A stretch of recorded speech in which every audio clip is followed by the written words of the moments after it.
दिल्ली से हैं सतवंती जी, स्वागत है आपका। शुगर, थायराइड और बीपी। ठीक है।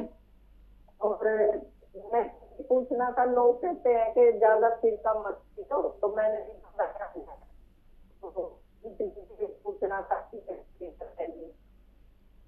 लोग और कहते हैं कि ज्यादा सिरका नहीं पीना चाहिए, आपको हाँ इसके जी, बारे में पूछना है। हाँ जी। और वो 11 साल की बात पूछना था मैडम, ये बता दो। बहुत धन्यवाद। मैम, और हाँ जी। और दूसरा सवाल रह गया है आपका। दूसरा क्या कौन सवाल है? सा?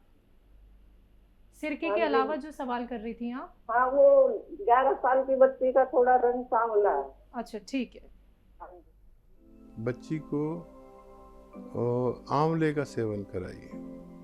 आंवले का अचार, आंवला का पाउडर, आंवले की माजून, आंवले का प्रोडक्ट, आंवले की कैरी, किसी भी तरह उसे इस्तेमाल कराया करिए और लंबे अरसे तक इस्तेमाल कराइए।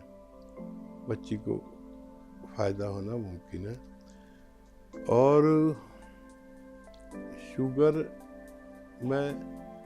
शुगर में एक गोंद आता है, गोंद जामुन,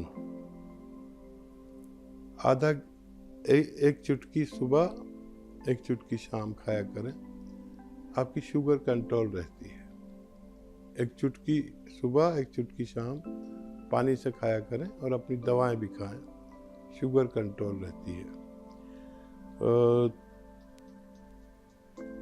थायराइड भी है तो आधा चम्मच धनिया सुबह और शाम आधा आधा चम्मच खाया करें, इससे थायराइड कंट्रोल रहता है। अपनी दवाएं भी खाते रहें। और रहा बीपी से होशियार रहिए। बीपी बहुत खतरनाक चीज़ है। पता नहीं कब बीपी वाले को कब कौन सा अटैक आ जाए, तो बीपी को बहुत सीरियस आप इलाज करें। आपके किचन में खाने का सोडा है, 2 चुटकी खाने का सोडा 1 गिलास पानी में डालें। और एक आता है नमक जैतून, असली लें नमक जैतून, 2 चुटकी नमक जैतून पानी में डालें, 2 चुटकी खाने का सोडा डालें और ये दिन में 2-3 बार पी लिया करें। इससे आपके बहुत सारे फायदे होंगे। एक तो आपका कोलेस्ट्रॉल कंट्रोल रहेगा, ब्लड प्रेशर के मर्ज की दवा है ये। देखिए, एक बार ब्लड प्रेशर हो जाता है तो वो जिंदगी भर दवाइयाँ खानी पड़ती हैं।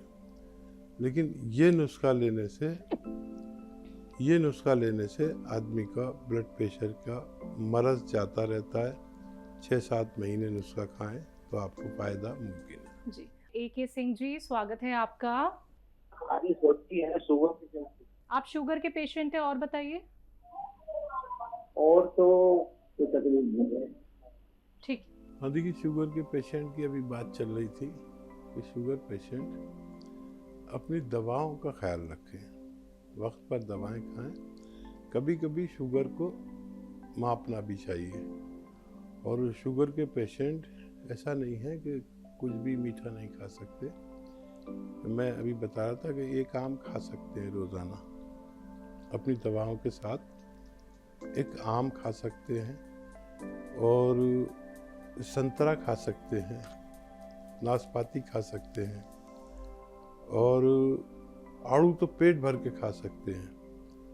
और 100 ग्राम आप खरबूजा या तरबूज भी इस्तेमाल कर सकते हैं। शुगर के लिए यूनानी में सबसे तेज असर जो कच्ची दवा है उसे जामुन का गोंद कहते हैं। एक चुटकी, ये चुटकी है, एक चुटकी जामुन का गोंद अगर 2 बार इस्तेमाल किया जाए आपकी दवाओं के साथ में, तो आपकी शुगर कंट्रोल रह सकती है। स्वागत है आपका। जी, बताएं सर, सवाल करें। क्या नाम है, कोई घरेलू नुस्खा बतला दो आप, जो है जिससे हमें परेशानी ना आवे है, घुटनों में दर्द है, थोड़ा कमजोरी भी है। उम्र कितनी है आपकी? हेलो, उम्र कितनी है आपकी? है 65 साल। ठीक है सर। देखिए, इस उम्र में 60, 65, 55, 50 इसमें दर्द आता है और हर शख्स को आता है। अब घरेलू इलाज इसका ये है कि एक गोंद आता है जिसे हम गोंद स्याह कहते हैं। आधा ग्राम सुबह खाएं नाश्ते के बाद पानी या दूध से, आधा ग्राम शाम को खाएं खाने के बाद दूध या पानी से, बस काफ़ी है। असल गोंसिया मिलना चाहिए। मार्केट में कई 100 तरह के गोंसिया मिलते हैं। आपको असली गोंसिया लेना है। असली लेना एक शर्त है। आधा आधा ग्राम खाएं और फ़ायदा उठाएं। रेनू जी छत्तीसगढ़ से स्वागत है आपका। हाँ नमस्कार मैम। नमस्कार। मैडम मेरे 2 सवाल हैं। पूछिए। एक है मेरे भाई के लिए है। मेरा भाई है, उनको ना शुगर है 10 साल से। ठीक है। तो 10 साल से उनको अभी ना मतलब कि सुबह का तो 100 रहता है और खाने के बाद वाला 250 रहता है। और सुबह उठता है तो हाथों पैरों में बहुत ही दर्द रहता है, पर 15-20 मिनट के बाद दर्द अपने आप कम हो जाता है। हाँ, तो एक उनके लिए बताइए। और दूसरा सवाल है, मेरे ना आँख की जो नस है ना, उसमें ना ब्लड सप्लाई होता, तो जिसमें ब्लड सप्लाई होता है उसमें ना गठान आ गई है। तो मेरा ऑपरेशन भी हुआ है। ऑपरेशन में 100 में से डॉक्टर ने से 80% गांठ हटा दी है। उसमें से 20% गांठ छोड़ दिए हैं। पर अब उसमें 1 साल बाद जब मैंने MRI कराए तो उसमें गांठ की साइज बढ़ रही है। तो उसके लिए मैं क्या कराऊं? और बहुत धुंधला फिर दिखाई देने लगता है एक आंख में। ठीक है मैम।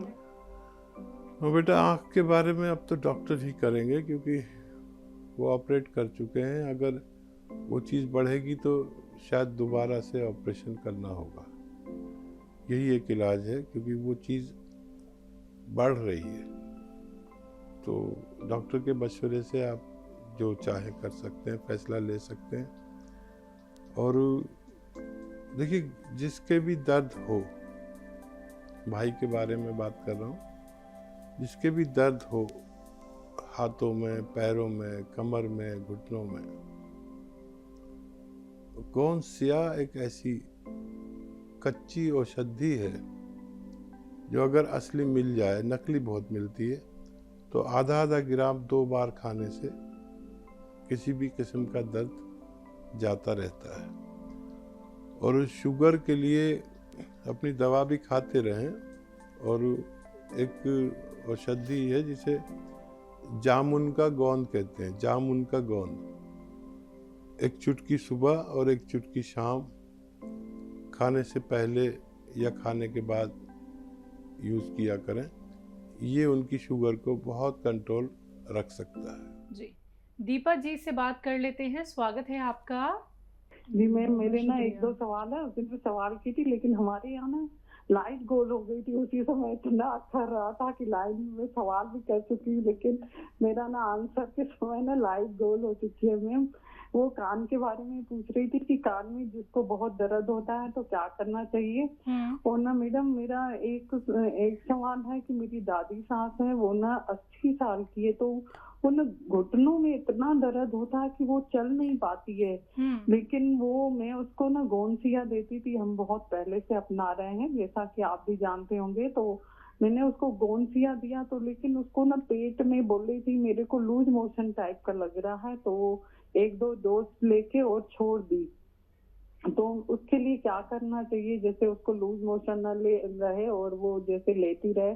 तो उसको इतनी प्रॉब्लम है कि वो दीवार को पकड़ पकड़ के चलती है, तभी जाके बाथरूम तक पहुंच पाती है। तो उसके लिए ये पूछना था हमको। और ना मैंने उस दिन भी सवाल किया था कि वो जिसको BP हो जाए, खत्म हो जाए, तो मैं सुन नहीं पाई थी। सवाल जरूर करी थी पर लाइट बंद हो गया था, तो सुन नहीं पाई थी ये क्वेश्चन, तो ये पूछना। और मैं ना हमारी ना जैसे किसी को प्रेगनेंसी होती है जैसे, तो मतलब बार बार बच्चा मिसकैरेज होता है, तो उसके लिए क्या करना चाहिए? डॉक्टर को भी बहुत दिखा चुके हैं, बहुत सलाह मशवरा ले चुके हैं, लेकिन ना इसके बावजूद भी नहीं रुके, तो क्या करना चाहिए? जैसे सर के नुस्खे बहुत अच्छे रहते हैं, हमको एक एक नुस्खा इतना इतना कारगर लगता है और इतना फायदा करता है कि हम तो बोलते हैं इसके सिवा कुछ यूज ही ना करें सर के नुस्खे के बिना। जी हमको यही पूछना था। शुक्रिया। हाँ। कान के दर्द में लहसुन के 4-5 पीस लीजिए और घी में हल्का सा तल लीजिए। घी में तल लें, गरम गरम गरम भून लें या तल लें और फिर उसे छीलें। छील के ना भूनें बल्कि भून कर छीलें और 4-5 पीस सुबह, 4-5 पीस शाम को मरीज को खिला दें। कान के दर्द के लिए फ़ायदेमंद हो सकता है। जी। 80 साल की पेशेंट हैं जिन्हें घुटनों में दर्द रहता है, गौनसे का इस्तेमाल किया था तो लूज मोशन होने लगे थे, तो क्या करें? तो देखिए, किसी भी नई दवा से किसी को अगर लूज मोशन हो जाए एक आध बार, तो कोई घबराने की बात तो है नहीं। होने दें, 1-2 बार अगर लूज मोशन हो जाते हैं, या फिर एहतियात के तौर पर आप उन्हें खुराक कम दें, आधा ग्राम से कम दें और पहले एक ही बार दें, फिर जब उनको चलने लगे तो फिर 2 बार भी कर सकते हैं। एक ये तरीका है उनको दवाई खिलाने का। बहुत ज़रूरतमंद है, उन्हें ज़रूर दीजिए, आधी खुराक दीजिए और लेकिन शुरू करिए। और एक आध लूज मोशन भी आ जाए तो कोई बात नहीं, आप उनका ज़रूर इलाज करिए गौनसिया से। बीपी के लिए, हकीम से बीपी खत्म हो जाए उसके लिए नुस्खा? देखिए, बीपी की बीमारी ख़त्म भी हो सकती है अगर 2 चुटकी खाने का सोडा और 2 चुटकी नमक जैतून दिन में 2-3 बार लिया जाए, 2-2 चुटकी पानी में मिलाकर, तो बीपी की बीमारी आपसे रुखसत भी हो सकती है। जिनको मिसकैरेज हो जाता है हकीम साहब, उनके लिए नुस्खा? हाँ देखिए, एक ये करें कि गौन मोरिंगा सफ़ेद 1 ग्राम और इसबगोल की भूसी 1 चम्मच दूध में मिलाकर उन्हें रोज़ 1 खुराक रात को सोते वक्त दिया करें। मुझे उम्मीद है कि उनको फ़ायदा मुमकिन है।